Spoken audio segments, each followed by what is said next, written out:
I didn't mean to fall in love with her. Sophia was my roommate's best friend, the kind of woman who made rooms quieter when she entered them. Not because she demanded attention, but because she somehow deserved it.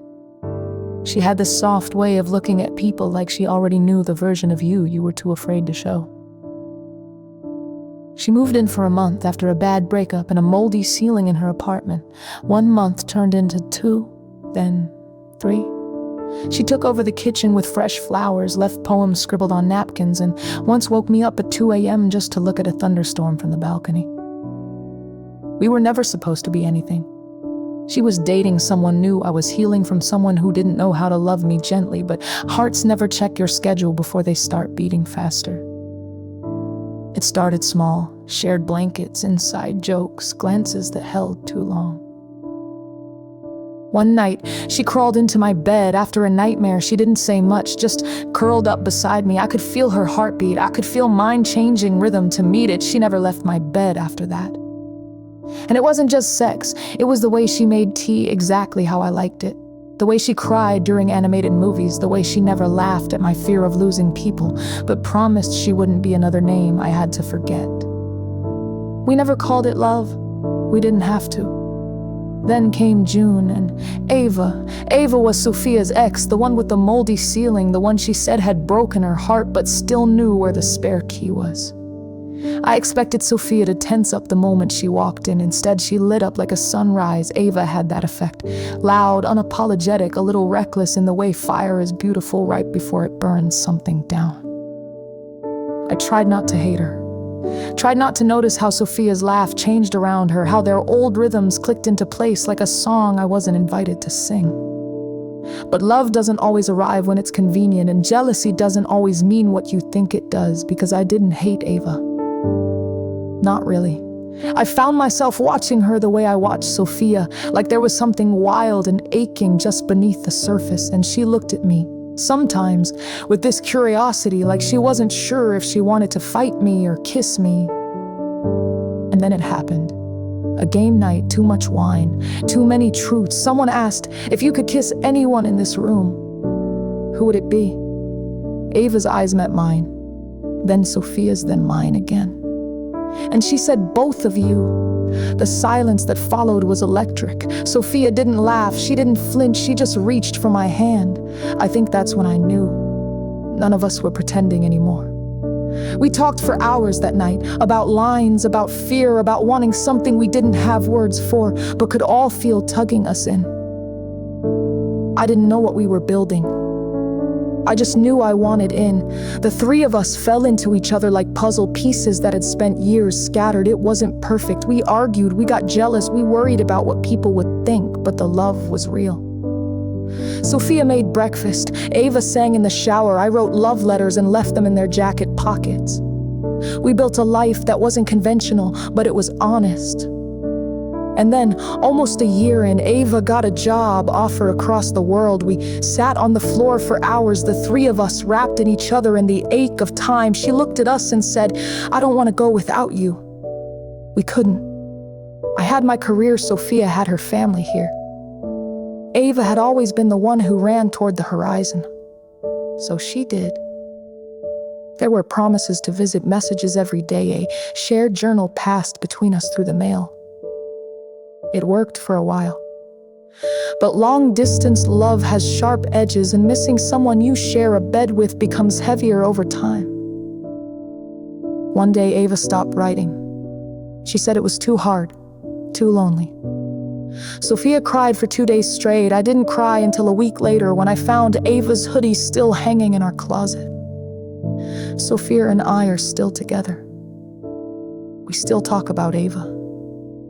We light a candle for her on the anniversary of the day she left. Some loves stay, some loves go, and some burn through you so brightly they change the shape of who you are forever. And us, we're still a story in progress. Because sometimes the plot twist isn't losing love. It's learning that love was never meant to look just one way.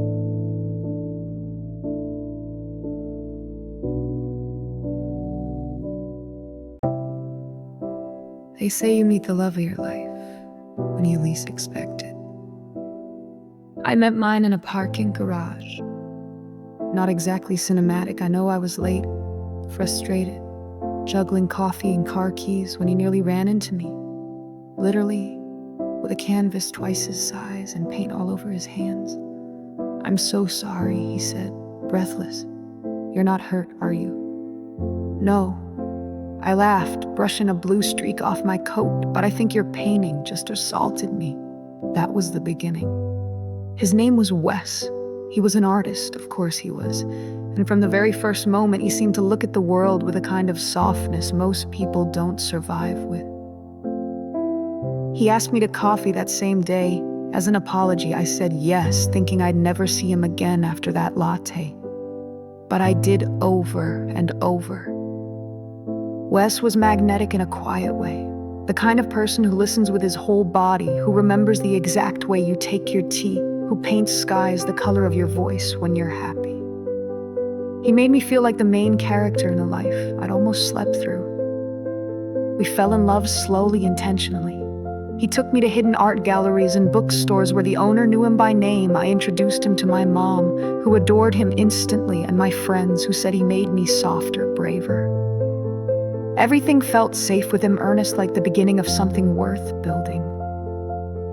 Until one night, we were lying in bed and he said, quietly, "What would you do if you knew something terrible was coming?"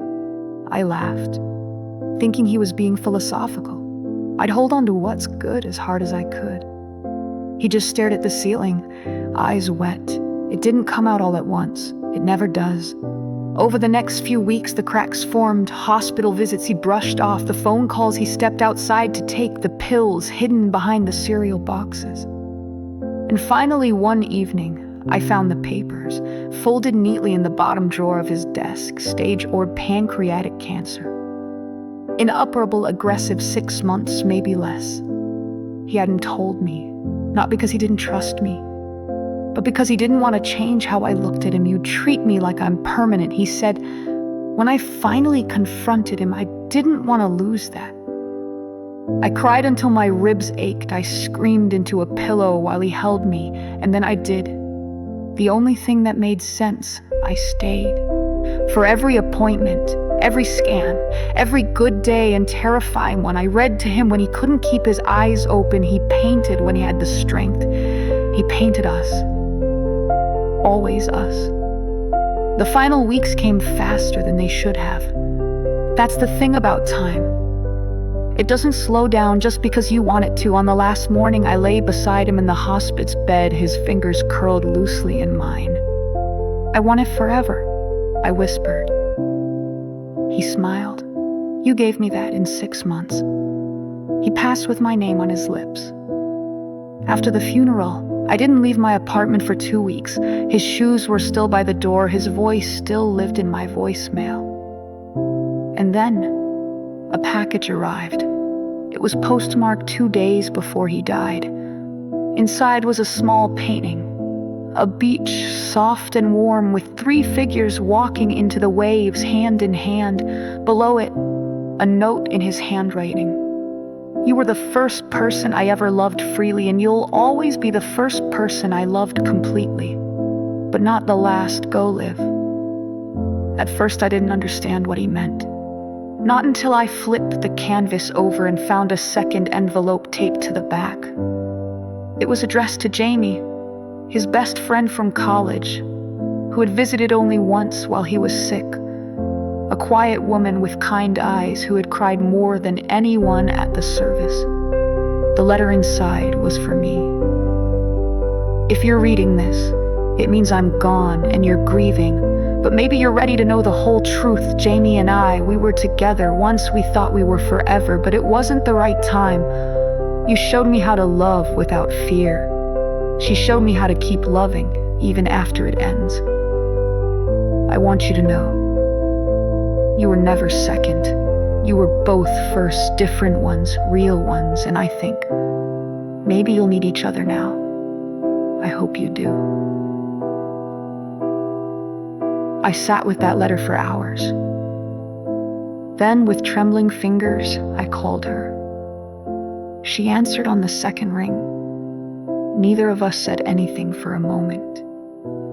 Then she whispered, "I've been waiting for you."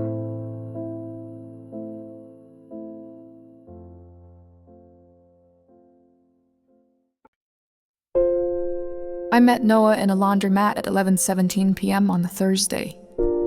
Not exactly the stuff of fairy tales. My dryer had eaten a sock again, and I was debating whether or not to leave with damp clothes when he walked in carrying a bag of books instead of laundry. He looked at me, looked at the machines, and then said, "I just come here for the sound." I laughed. "That's weird." He shrugged. "Yeah, so am I."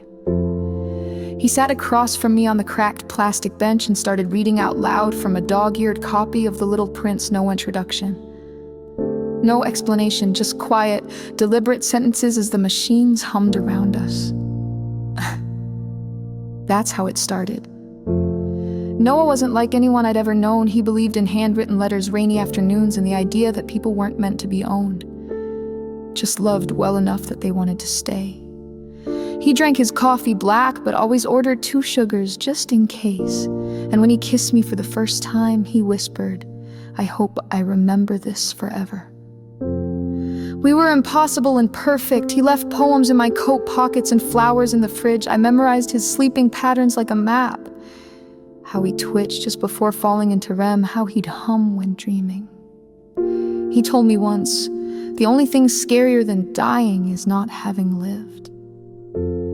I thought it was just something poetic he said, like everything else. We were together for 8 months before I found the pills hidden behind his paint supplies in a brown bottle with a name that didn't belong to him. I Googled it. Glioblastoma. He hadn't told me. Not during the countless nights we lay under the stars, not during the dozens of plans we made for someday. He hadn't even told me the tumor had returned.